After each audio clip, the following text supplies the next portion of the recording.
Good morning, gentlemen. Wonderful time, and I'm going to talk to you about the Ukraine war. You see, this is a very peculiar war because this gone on for over 2 years, and it's been like a balance, with the rider. Sometimes the Russians seem to have the upper hand, and sometimes the Ukrainians. But at the end of 2 years, I can say that Ukraine is breathing its last in the oxygen tent, while the Russians are better off.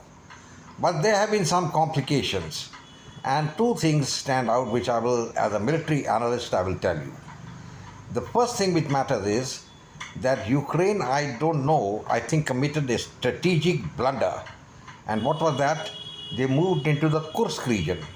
Now, the Kursk region are flat plains and they were fertile ground during the Second World War for battle between the Axis powers and the Red Army. There were big tank battles with hundreds of tanks on either side. So the Ukrainians probably thought, उन्होंने सोचा कि हम जल्दी से अंदर जाएंगे Russian territory में and बहुत सारी रशियन टेरिटरी कैप्चर कर लेंगे, यानी we'll be able to capture a lot of Russian territory.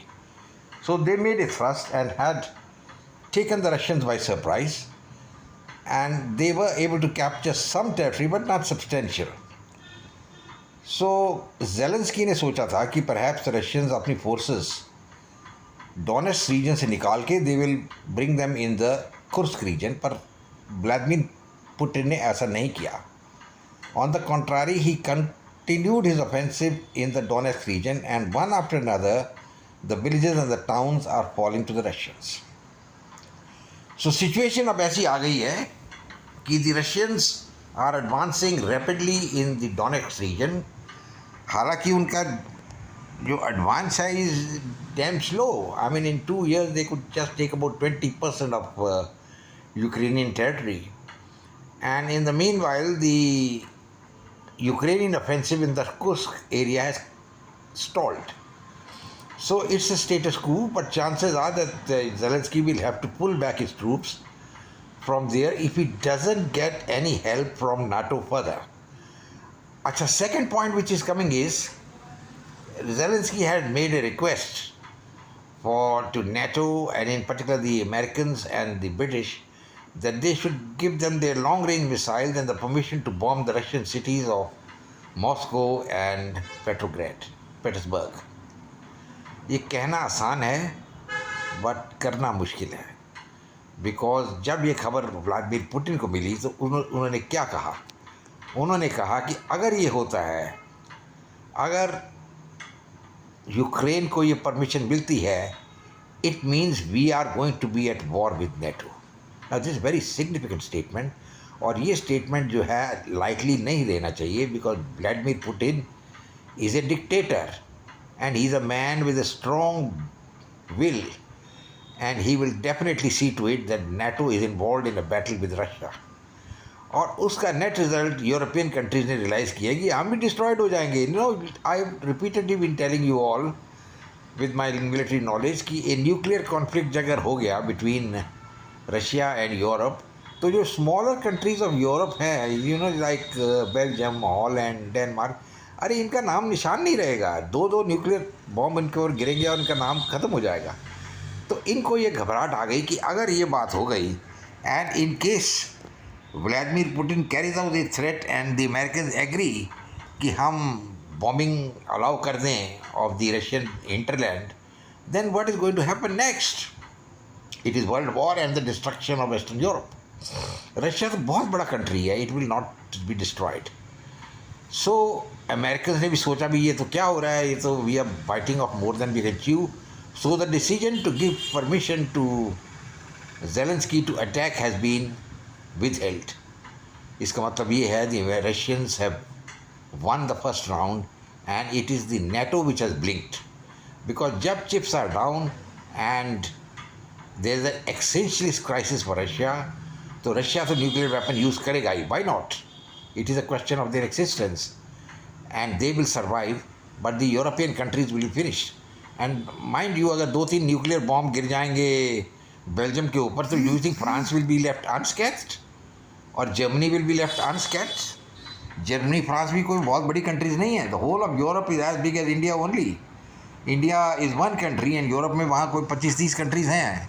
छोटी छोटी छोटी कंट्रीज़ हैं. एस्टोनिया, लेटिविया, ये कंट्रीज़ का कोई मैंने नहीं रखता.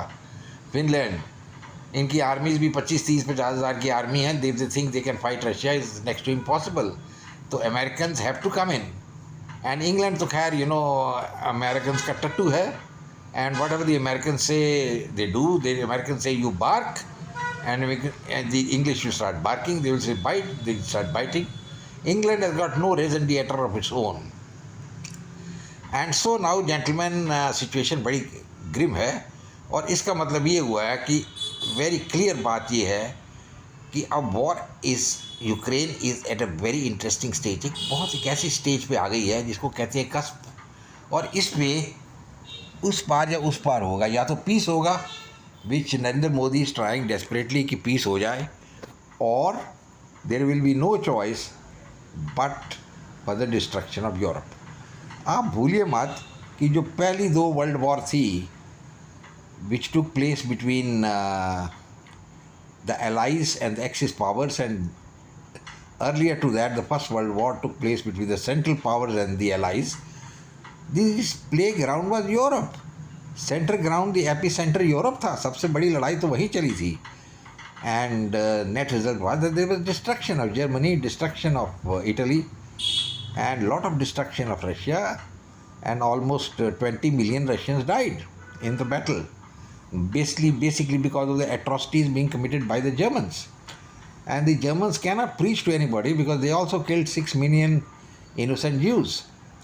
And now Germany must realize that, I think they have realized, कि अगर आगे युद्ध होगा अब रशिया तो हम खत्म हो जाएंगे. All our civilization जो हमने बनाई है for 1000 years will be over. So there is a blinking, and I think Zelensky will not get what he wants. And as far as the Russians are concerned, I think they can advance a little more into the Ukrainian territory and capture it. पर एक बात हैरानी की है मुझे मिलती है, समझता हूँ मैं, कि इंडियन आर्मी ने ऑपरेशन किया था ईस्ट पाकिस्तान में, जो कि एक एरिया जो है जो उतना ही बड़ा है जितना तक यूक्रेन है. और हमारी आर्मी ने मेटिकुलस प्लानिंग के साथ ईस्ट पाकिस्तान को 15 दिन में कैप्चर कर लिया. तकरीबन 1 लाख पाकिस्तानी सोल्जर्स ने हाथ खड़े कर दिए वी सरेंडर. और उनका जो चीफ जनरल था लेफ्टिनेंट जनरल नियाजी, जो पहले बहुत वाहियात बातें करता था, that man had to surrender. In fact, he wanted to change the nasal of the Bengali race by impregnating the Bengali women. Very stupid आदमी था वो. And बाद में उसकी हालत पाकिस्तान में भी चला गया. जब वो रिलीज़ हो गया, SPW was very bad. He was shunned by everybody. He was hated by everybody and he died like a lonely man. तो anyway, सिचुएशन ये है कि रशियंस ने प्लानिंग प्रॉपरली नहीं की. एंड सबसे बड़ा चीज़ जो रशियंस आर लूजिंग इसकी उनकी मोराल नहीं है फाइट करने के लिए. देखिए अब वर्ल्ड चेंज हो गया है. जो यंग क्राउड जो है, they don't want to hold the rifle and जाके मर जाना फ्रंट पे. They don't want to do it. They want कि हमको थोड़ा आनंद आए लाइफ में, हम नाइट क्लब में जाएं, डांस करें, we listen to music, have girlfriend, enjoy life. That is what the younger people want and that is what the western people are doing. But if you are going to have a war all the time and conscription is there and आपको ज़बरदस्ती पकड़ के front पे भेजा जाए, तो that moral is not there. इसी कारण जब जेलेंस्की की आर्मी ने कुर्स्क में एडवांस किया तो उन्होंने 3-4 हज़ार प्रिजनर ले लिए, because there was no will of the Russian troops who were facing them to fight. They were second rate great citizen जो ज़बरदस्ती फ्रंट पे भेजे थे, तो उन्होंने सरेंडर कर दिया. सो जेंटलमैन, ये सोचने वाली बात है कि द रशियन पब्लिक मेरी ओपिनियन में does not want war, but at the same time they want peace with honor. They will not tolerate कि Russia should be humiliated. बहुत patriotism है Russians में. And you must remember that even when Napoleon advanced into Russia in 1812, जो उनकी बड़ी famous campaign थी, और Napoleon को भागना पड़ा गीदड़ की तरह रशिया से. Ultimately that is the language I have to use. And he lost 500,000 elite troops. वो नेक्स्ट वर्ल्ड में पहुंच गए because they could not combat the Russian winter in the Russian army. तो अगर रशिया को कॉन्कर करना is next to impossible. And the only way you can defeat Russia is by economic embargo, और वो उन्होंने ट्राई कर लिया American ने, कहते हैं ना दम लगा लिया पूरा, एंड दम लगा के भी they have not been able to subdue the Russians.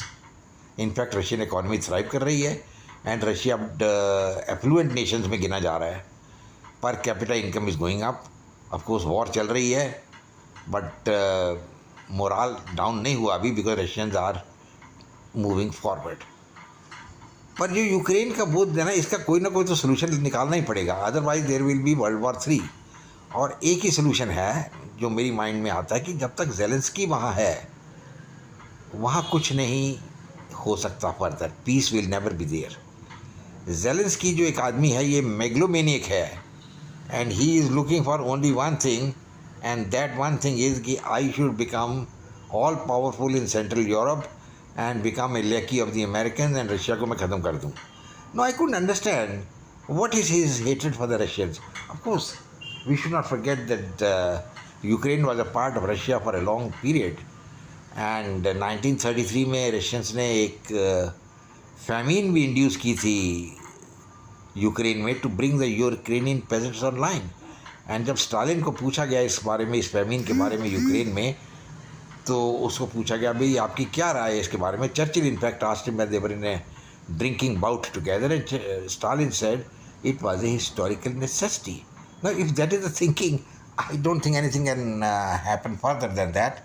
अब सिचुएशन ये है कि यूक्रेनियंस ये जो एट्रोसिटीज़ हैं भूले नहीं हैं, and very much they want that the Russian should leave their territory. पर एक्चुअली एक बात याद रखिए, जब Ukraine was part of the USSR, उस टाइम निकिता क्रूश्चेव जो थे, वो the first secretary of the communist party, उसने जो क्रीमिया और कुछ पोर्शन यूक्रेन में ऐड कर दिए थे। These are areas which are not actually part of Ukraine, and this was done as an administrative region step in Soviet Union। तो ये कोई हिस्टोरिकल बॉर्डर नहीं है, और जब यूक्रेन अलग हुआ तो उन्होंने ये सारे एरिया क्लेम कर लिए, which was wrong. These are actually Russian areas, and Donald Trump जो थे उन्होंने राइज किया ये। एंड जब व्लादिमीर पुतिन ने क्रीमिया को एनेक्स कर लिया, and there was a plebiscite also, and everybody voted to join Russia, and it is on cards that Donald Trump accepted the result. He said, yes, I accept the result, because he was the one president who did not want to start a war. And अगर वो जीत जाएंगे अभी इस बार, तो there is a good chance that he will stop the Ukraine war, or the West will get breathing space.